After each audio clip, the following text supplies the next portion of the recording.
Welcome to the Young Pro Show. My name is David, and our guest today is our good friend Majeed here, who has had incredible success in his career with public speaking, with coaching, with training, and he is here today to share some value with all of you about how you can go out and take action towards your dreams in your life. So Majeed, why don't you start off by just sharing a little bit about yourself and what brought you to where you are today?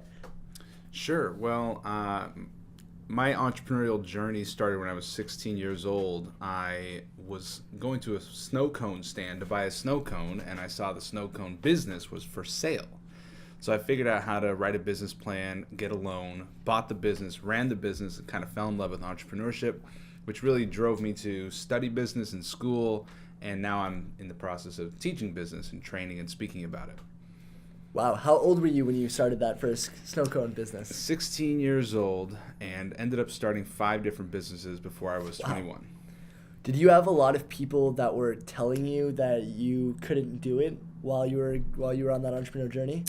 Yeah, I went to a business professor at the university in my town, and I asked him, what does he think? And he thinks it's not going to make much money. You shouldn't buy it. And I asked my parents, what should I do? And they said, you should probably focus on getting a job.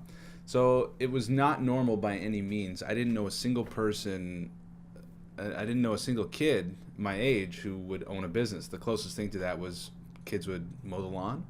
So I didn't really find my young entrepreneur community until much later.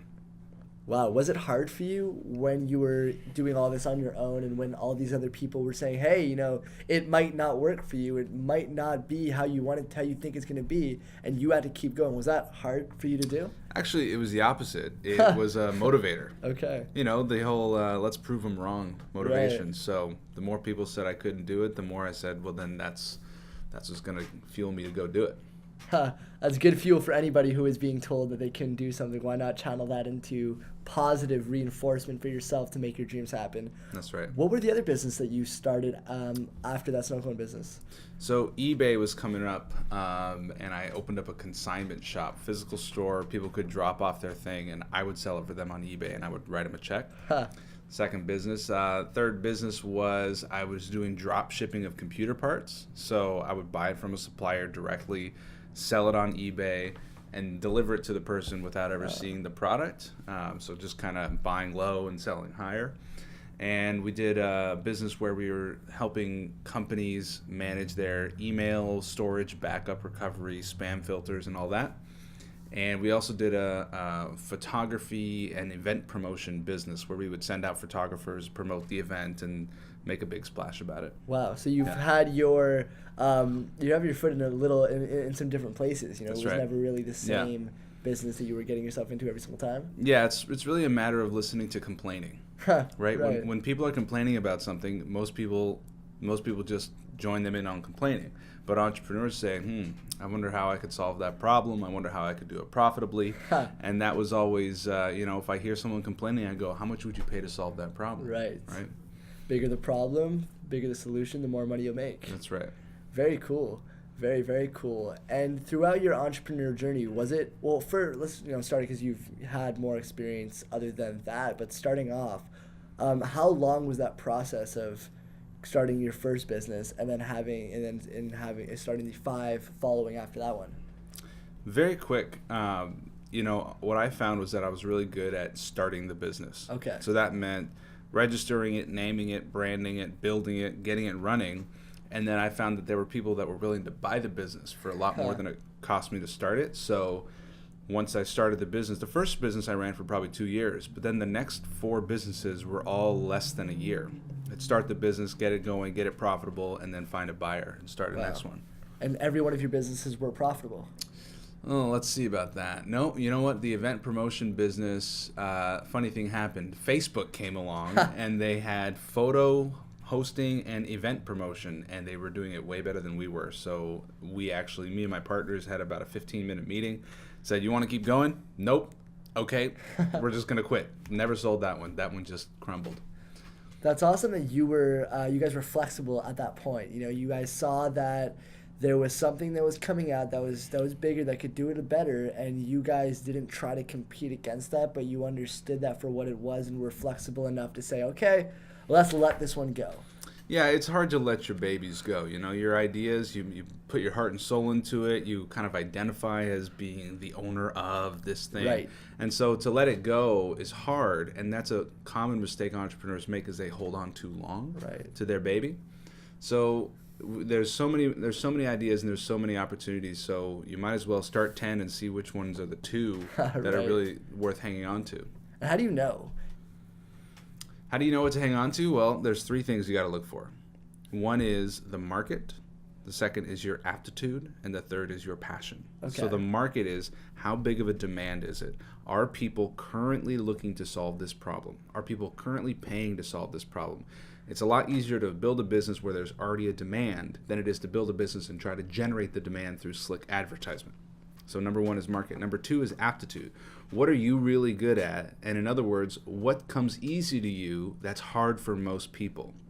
When you find something that's easy for you and for hard for most people, you'll probably have a competitive advantage. And the third thing is, what are you passionate about? And passion is what you look forward to doing, you enjoy doing, and time speeds up while you're doing it, meaning that you can do it for an hour and it'll feel like 5 minutes.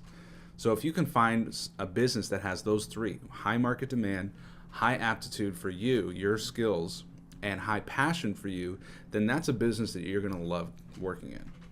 Keep doing that. Mm-hmm. Wow, I love that. I've never heard that before. Cool, great stuff. And Majeed, I don't believe you weren't born in Canada, correct? Correct. I was born in California. And when did you move over here? About 6 years ago. 6 years ago. Wow. Yeah. And so did you start your businesses over there in California? Those businesses were all in St. Louis, actually. Okay. St. Louis in the Midwest, in the United wow. States. Yeah. Okay, started your journey as an entrepreneur out in the U.S., moved out here, and continued to build businesses while you were out here? Of course, yeah. I mean, I have a real estate business here in Canada. I've got my speaking and training and coaching business. I invest in startups as well. So wherever there's opportunity, wherever there's pain, if I can solve the problem profitably, I'm in. Are you constantly looking for more opportunities as you're building your current opportunities? Yeah, you need the people, so you need the team. You need the money if it's a startup that requires some cash, Right. and you need the idea. So I'm listening to ideas, I'm coming up with ideas, and then I'm often saying, can I get the money, can I get the people Right. to attract that? Here in Ottawa, we have Invest Ottawa, Right. and they're a client of mine, so I'm hanging out there probably once a week. And lots of startups, lots of ideas. So, you know, if you want to be around where's the money, where's the ideas, you want to find sort of the entrepreneurial hubs of your town or Right. incubators. And they're around here, right? Invest Ottawa is one of them. What are some Yeah. other hubs that Ottawa has to offer us? In Ottawa, there's one actually called The Hub, Oh, right, which is right. an international network of social businesses. There's a co-working space called the Code Factory. There's another place called Collab Space. So these are places where entrepreneurs are coming together, connecting with each other, looking for funding, looking for support. So those are the places to hang out in Ottawa. Right. We hear a lot of the time from some students and from some people that there isn't necessarily enough resources for them to become successful, or there isn't necessarily enough people that they could run into, that they could find in order to become successful. However, there are resources around the area, and there are people that you could find. You just have to go out and find them. Yeah. Well, most people will come up with some excuse to not start a business. Right. And the person who's going to be bulletproof and unstoppable is the one who says, I have all the resources I need inside me. I've got all the ideas I need. I've got all the motivation I need. They become unstoppable. Anybody else who's coming up with an excuse, they're just justifying their fear. Now, I'm not saying the fear is wrong. Everyone's got the fear. But the entrepreneur that takes action anyway feels the fear and listens, what's the message the fear is telling me? What's the risk? How do I mitigate that risk? How do I reduce that risk and succeed anyway? Right. Do you think that it's important to have it all figured out, or do you think that as long as you start, that's what really matters? Well, there's three things you need to know. You need to know, where am I now? Where am I going? And what's the next step? Right. And that's the same thing you need when you're typing in Google Maps and you're driving along. Google Maps needs to know, where am I now? What's your destination? And then turn left at the next street, right? So you only need to know what's the next step and then act on the next step. And the way you know that is by knowing what's your destination and where you are now. Right. And as long as you know that next step and continue to follow that next step, well, inevitably, as long as you stay consistent and keep working with it, you will be successful. Yeah, and the more you think about some big plan and you see all the steps, the more you're going to get overly committed and not see opportunities along the path. You just need to move one step forward, and then reevaluate after each step. Am I still going in the right direction? It's a lot simpler than a lot of us seem to make it. Business can be very simple. You find people that have a problem that are willing to pay to get it solved. Those are your customers, right? And you speak to those people and you describe their problem better than they can describe it themselves. That's called really good market research and really good marketing. And when they hear you describing their pain better than they can understand it themselves, they go, oh my gosh, you know what I'm going through, and do you have a solution? Can I buy it from you? That's all it needs to be. There's really three parts to business. There's lead generation, lead conversion into customers, and the product. So let me review. Lead generation, leads are potential customers. They're people that might be your customer. Lead generation is advertising, marketing, getting people to say, that might be me, I might be your customer. Lead conversion, converting them from a lead into a customer, is sales. Having that conversation, getting them to buy. And the third part is the product. It's your service, it's your widget, it's your product. So can you get leads? Can you turn those leads into customers? And do you have a decent product? Not the best product. You don't need to have the best product. You need to have a good product that solves a problem. I notice you use a lot of threes when you're giving solutions. Is there a reason why? Yeah, most people can remember 5 things plus or minus 2. Okay. So for the people that can't remember 7 or 5, we'll do 3. Okay. 3 is pretty easy to remember 3. Perfect. Yeah. Cool. So along your journey, I mean, I'm sure you've obviously had a lot of successes. You've done a lot of great things. Now you're looking back and you're trying to help other people do exactly the same thing, which is absolutely amazing. What are some of the learning curves that you faced along your journey as an entrepreneur? Well, mindset is the biggest thing. I can look back on my path and say, oh, right, that's how I was thinking at that point. And then the year before that, oh, right, I had a different mindset then. Right. So at each point, you hit some block. Like for young people, they say, oh, I can't because I don't have enough experience. Of course, I'm too young. Or if you don't have enough money or you don't have enough time. So for each one of those things, you just always have to ask yourself, how do I make that my advantage? I'm a student. How do I make that my advantage? I'm young. How do I make that my advantage? I don't have any money. How do I make that my advantage? I've got kids. I got all these responsibilities. How do you make that your advantage instead of your disadvantage? So it's just a different way of looking at things. Right.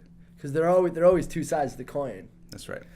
I want to touch on that a little bit for all the students and the youth that are out there, because if you are a student and if you begin to think about your advantage, which I've also done, and one of the advantages that comes up is that your story as a student, as a young entrepreneur, is much better than a story of somebody down the road who is starting to build their business. So when you're speaking to mentors, to coaches, to investors about your idea and about your business as a young person, you have the leverage of the fact that you are a young person and you are making stuff happen as a young person.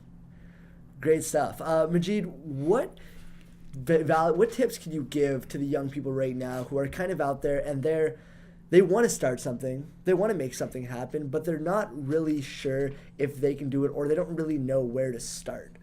What advice can you give to them? You always must start by knowing exactly what you want. Exactly what you want. So this comes out as a form of a goal if you set goals, or writing out a vision if you do that. As soon as you know exactly what you want, you can attract the right people and the right resources and take the right actions.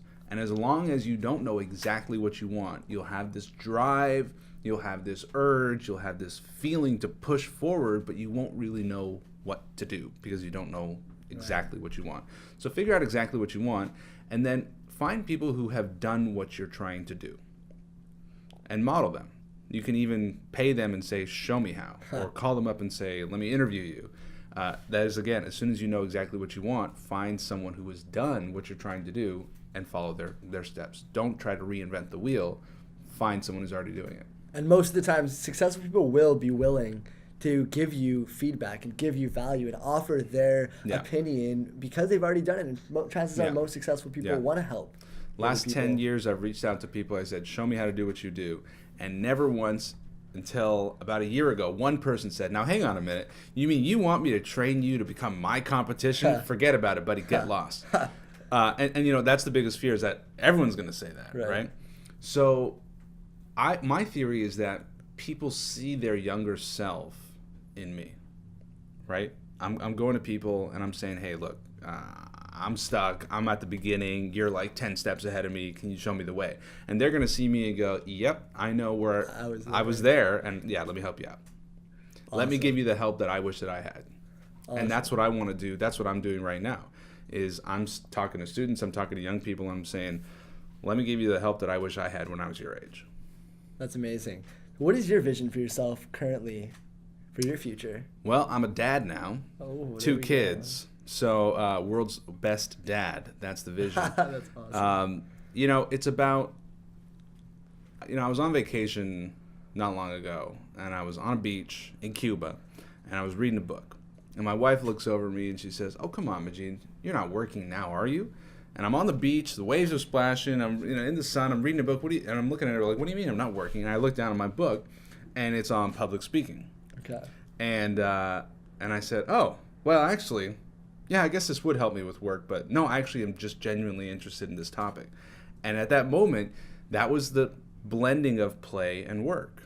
And if I can have as much time as I can where I don't know if I'm playing or if I'm working, that's pretty good. That's what I'm going for. Wow. Yeah. And you'll be able to spend a lot more time with your kids, you know, doing that if you could have work even while you're playing. That's right. And, you know, today we don't need to go to a place called work. We used to say I'm going to work means I'm getting in the car and I'm going somewhere. But, you know, virtual work is just so much more available for so many more occupations. So I have a home office. I work from home whenever I possibly can. So, yeah, being at home, being with my family is pretty important to me right now. You know, I think it's a preconceived notion that a lot of people have nowadays, especially students that are in school, when we're being told to go be put into this status quo of going to work to get a job, to work for the rest of life, to be in an office, to be in a cubicle, and to continue to do that. We start to forget that with the internet and with all these different things, we have the ability to go virtual and to actually take our business from outside of home. What would you tell to the young people out there who are maybe unaware that there are all these possibilities out there and it's not just the status quo that they have to follow? Yeah. Well, I would say that it really takes a long time for the world to catch up to technology. Right. Education and our education system was built over 100 years ago, and it was designed to create employees for factories. Right. And it hasn't changed a whole lot. It went from creating employees for factories to creating employees for office jobs. And it takes a little bit of crazy, a little bit of going against the flow to say, wait a minute, I don't want that life, right? And you're gonna get resistance. You're gonna get people saying, "Dude, what are you doing? You're throwing it all away." But they're out there. People are out there that are living the life of freedom, financial freedom, time freedom, location freedom. You know, find those people and model them and model their mindsets, because the mindset has got to be, I don't follow everybody else. Because if you follow everybody else, you're going to be competing for those same jobs that are going away anyway. Awesome. Thank you so much for that, Majeed. My last question for you is, who is one person that you would recommend to be on the Young Pro Show and why? I would recommend Alfonso Cuadra, who has a rags to riches story, from rags to riches and back down to rags and back to riches again. He was a teenage father, escaped a war in, I think, Venezuela. And he's a very inspirational guy, but basically he built up multiple companies, and definitely worth checking out. His name's Alfonso Cuadra. Awesome. Well, we can't wait to have him on the show. Majeed, thank you so much for coming on the show. It was a pleasure to have you here. I can't wait for all the viewers to be able to see the content that you brought today. Guys, don't forget to subscribe to us on YouTube, like us on Facebook, follow us on Instagram, and stay tuned for the next episode of The Young Pro Show.